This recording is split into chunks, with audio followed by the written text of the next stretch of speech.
شریعت کے احکام جتنے بھی ہیں وہ اللہ کے مطالبات ہیں، لیکن مسئلہ یہ ہے کہ اگر ہم ایک لفظ میں کہنا چاہیں کہ ہمارا رب ہم سے کیا چاہتا ہے، ایک لفظ، اس کے لیے میں آپ کو ایک حدیث بھی سنا دوں۔ ایک بدو صحابی حضور کی خدمت میں حاضر ہوئے، دیہاتی تھے۔ انہوں نے عرض کیا کہ اے اللہ کے رسول، میں زیادہ باتیں نہ سمجھ سکتا ہوں نہ یاد رکھ سکتا ہوں، مجھے تو بس کوئی ایک بات ایسی بتا دو کہ میں اس کو مضبوطی سے تھام لوں اور میری نجات ہو جائے۔ حضور نے یہ نہیں فرمایا کہ یہ تم کیا بے وقوفی والا سوال کر رہے ہو، تو ایک بات تو نہیں ہے، دین کی تو بہت سی باتیں۔ آپ نے تو ہمیں بھی اصول بتایا ہے کہ کلم الناس علی قدر عقولہم، لوگوں سے گفتگو کیا کرو ان کی عقل اور فہم کے مطابق۔ لہذا آپ نے جواب دیا قل آمنت باللہ ثم استقم، بات ختم، کہو میں ایمان لایا اللہ پر، پھر اس پر جم جاؤ۔ اب یہ کہنا تو آسان ہے میں اللہ پر ایمان لایا، لیکن جم جانا، ثم استقم، اس استقامت میں قیامت میں عمر ہے۔ اسی طرح ایک لفظ میں اگر آپ اللہ تعالیٰ کے تمام احکام کو جمع کرنا چاہیں تو وہ لفظ عبادت۔ ابھی میں نے سب سے پہلے آپ کو سورہ نوح کی ابتدائی آیت سنائی۔ اللہ فرماتا ہے انا ارسلنا نوحا الی قومہ، ہم نے بھیجا تھا نوح کو اس کی قوم کی طرف، ان انذر قومک من قبل ان یاتیہم عذاب الیم، کہ اپنی قوم کو خبردار کر دو اس سے پہلے کہ دردناک عذاب آ جائے۔ اس حکم پر عمل کرتے ہوئے حضرت نوح نے کیا کہا؟ یا قوم اعبدوا اللہ واتقوہ واطیعون، اے میری قوم کے لوگوں، اللہ کی عبادت کرو، اس کا تقوی اختیار کرو اور میری اطاعت کرو۔ تو آپ نے دیکھا ہوگا کہ مکی صورتوں میں، سورہ اعراف میں، سورہ یونس میں، سورہ شعراء میں، بار بار اولو العزم رسول جو ہے اللہ کے، حضرت نوح علیہ السلام، حضرت ہود علیہ السلام، حضرت صالح علیہ السلام، حضرت لوط علیہ السلام، حضرت شعیب علیہ السلام، حضرت ابراہیم علیہ السلام، حضرت موسیٰ علیہ السلام، حضرت عیسیٰ علیہ السلام، ان سب کی دعوت ایک ہے، یا قوم اعبدوا اللہ ما لکم من الہ غیرہ، اے میری قوم کے لوگوں، اللہ کی عبادت کرو، اس کے سوا تمہارا کوئی معبود نہیں ہے۔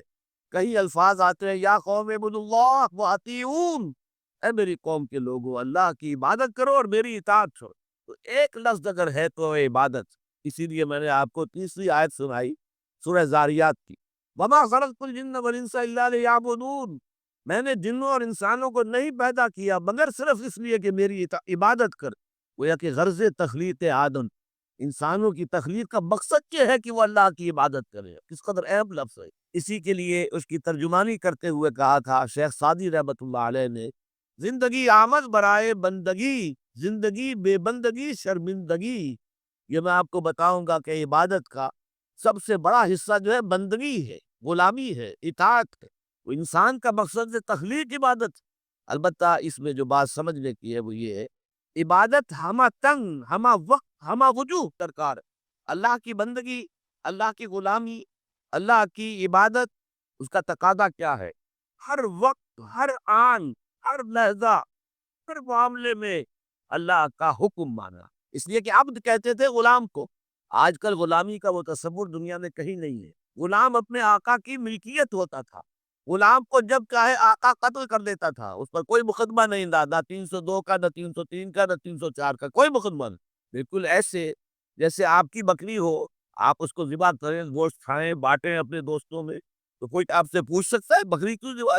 اسی طرح آقا جو ہے اپنے غلام کو اگر ذبح کرتا تھا تو کوئی اس سے نہیں پوچھتا تھا تم نے کیوں کیا، اس لیے کہ میرا غلام ہے، میرا غلام تھا، میں نے اس کو ذبح کر دیا۔ اچھا، آج ہمارے ذہن میں سب سے بڑا نقشہ آتا ہے ملازم کا۔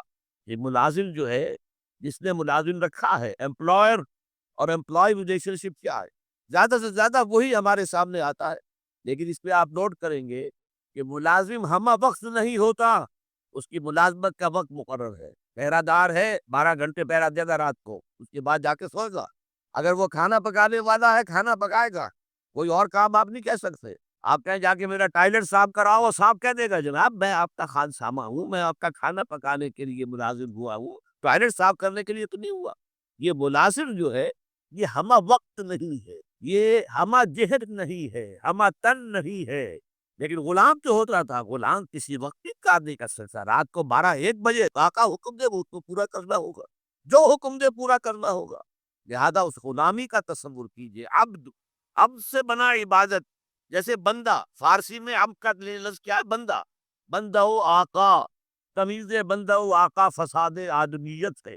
لیکن وہ بندہ جو ہے جس سے بندگی بنا ہے، تو میں نے ابھی آپ کو شعر سنا دیا، زندگی آمد برائے بندگی، زندگی بے بندگی شرمندگی، تمہیں تو پیدا ہی کیا گیا اس لیے کہ ہماری عبادت کرو، تمہارا مقصد تخلیق یہ ہے کہ ہماری عبادت کرو۔ تو یہ عبادت ہے ہمہ تن، ہمہ وقت، ہمہ وجوہ، اللہ کی اطاعت، اللہ کی غلامی، اللہ کی بندگی۔ بدقسمتی سے ہمارے ہاں تصور، ہمارا جب زوال شروع ہوا ہے تو یہ کوئی دو چار صدی کی بات نہیں ہے، 1000 سال سے ہمارا زوال زوال زوال زوال زوال چلا آ رہا۔ اس زوال میں ہمارے مفہوم بدل گئے، ہمارے معنی بدل گئے، الفاظ کے اصطلاحات کا مفہوم تبدیل ہو گیا ہے۔ اب ہم کیا سمجھتے ہیں عبادت ہے نماز روزہ حج و زکوٰۃ، بس یہ عبادت ہے، اور عبادت کسے کہتے ہیں؟ بہت غلط بات۔ سوچئے، اگر عبادت کے ہی ہے نماز روزہ، تو کیا ہم 24 گھنٹے نماز پڑھتے ہیں؟ اللہ نے کہا میں نے پیدا ہی کیا عبادت کے لیے، تو کیا 24 گھنٹے روزہ رکھتے ہیں؟ کیا 12 مہینے روزہ رکھتے ہیں؟ کیا ہر وقت 24 گھنٹے نماز پڑھتے ہیں؟ نہیں، یہ نماز روزہ زکوٰۃ حج یہ عبادات تو ہے، وہ اصل عبادت ہے بندگی، اطاعت، غلامی، جو ہمہ وقت ہے، ہول ٹائم، ہمہ جہد، ہمہ وجوہ، اللہ کی اطاعت۔ البتہ اس میں ایک چیز کا اضافہ، اطاعت مجبوراً بھی ہوتی ہے۔ آج سے 60 سال پہلے انگریز حکمران تھا ہم پر، ہمیں اس کی اطاعت کرنی پڑتی تھی، لیکن ہمیں انگریز سے محبت تو نہیں تھی نا۔ اسی طرح بنی اسرائیل غلام سے آل فرعون کے حکم تو مانتے تھے، بیگار میں پکڑے جاتے تھے، کام کرتے تھے، جانے بھی دیتے تھے، لیکن وہ فرعون سے محبت تو نہیں کرتے تھے نا۔ لہذا عبادت جب اللہ کی ہوگی، وہ صرف اطاعت نہیں ہوگی بلکہ محبت کے ساتھ اطاعت کی جائے، ہمہ وقت، ہمہ تن، ہمہ وجوہ، لیکن انتہائی درجے میں اللہ سے محبت کے ساتھ۔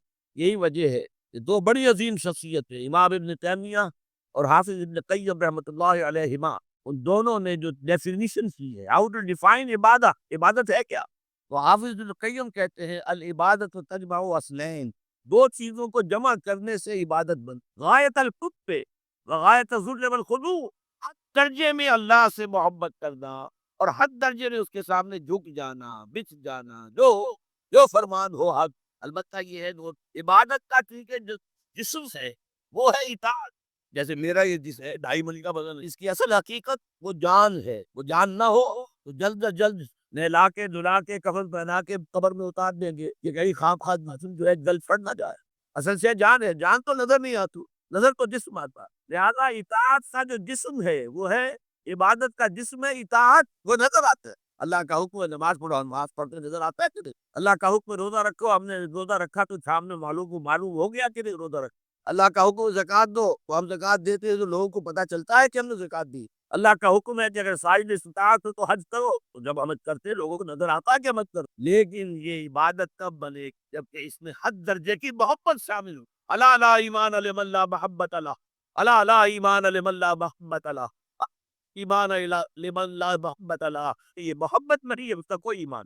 محبت اللہ کی نمبر 1 اور محبت اس کے رسول کی نمبر 2، میں محبتیں ہو تو ایمان ہے، ورنہ قرآن میں فرمایا گیا والذین آمنوا اشد حبا للہ، اشد حبا للہ، اشد کا لفظ آپ جانتے ہیں شدید ترین، جو واقعی صاحب ایمان ہے وہ شدید ترین محبت کرتے ہیں اللہ کے ساتھ۔ اور رسول نے اپنے بارے میں فرما دیا بہت خوب، لا یؤمن احدکم حتی اکون احب الیہ من والدہ وولدہ والناس اجمعین، تم میں سے کوئی شخص مومن نہیں ہو سکتا جب تک کہ میں اسے اس کے باپ سے، اس کے بیٹے سے اور تمام انسانوں سے زیادہ محبوب نہ ہو جائے۔ یہ محبت نظر تو نہیں آتی، نظر آئے گی اطاعت کہ آپ نے اللہ کا حکم مانا، رسول کا حکم مانا، لیکن یہ اطاعت عبادت تب بنے گی جبکہ اللہ کی محبت کے جلدشار ہو کر اللہ کی اطاعت۔ چنانچہ قرآن میں اس کی بڑی عمدہ مثال ہے، جب حضرت موسیٰ علیہ السلام پہلی مرتبہ فرعون کے دربار میں، تو فرعون نے مذاق اڑایا، یہ آیا ہے یہ موسیٰ اور یہ ہارون اس کا بھائی ہے، اور یہ ہم پر حکم چلانا چاہتے، وَقَوْمُهُمَا لَنَا عَابِدُونَ،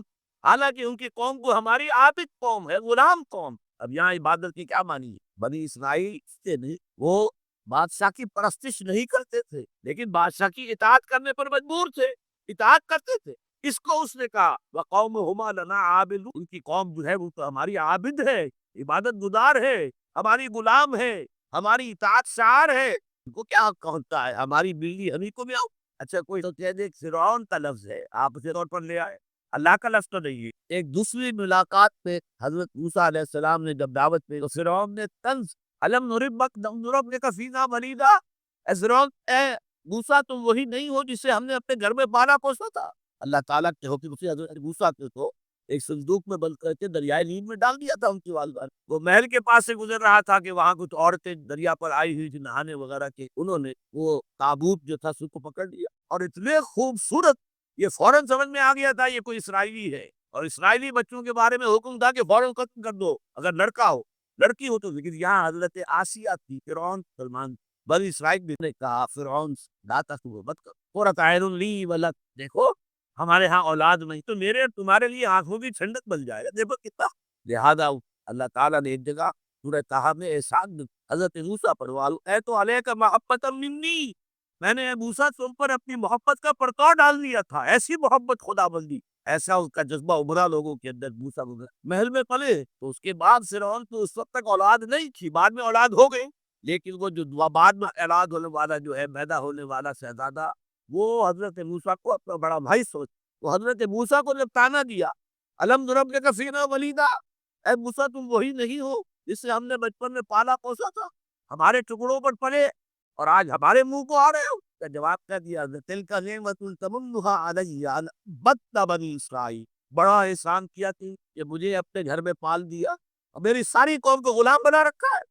ان عبدت بنی اسرائیل، یہاں بھی لفظ عبادت ہے، تو لفظ عبادت کا پہلا اطلاق اطاعت پر ہے، البتہ اس کی روح جو ہے وہ محبت ہے، روح نظر نہیں آئے گی، جسم نظر آئے گا، لہذا عبادت کا جسم اطاعت، اللہ کی اطاعت ہمہ تن ہمہ وقت ہمہ وجوہ، اور اللہ کی اطاعت کا راستہ اللہ کے رسول کی مصطفیٰ برساں خیش را کے دی ہمہ اوف، اگر بہو نہ رسیدی تمام بول حبیث، اپنے آپ کو مصطفیٰ صلی اللہ علیہ وسلم کے قدموں میں پہنچا دو، اگر وہاں تک نہیں جاؤ گے تو یہ سب بول حبی ہے۔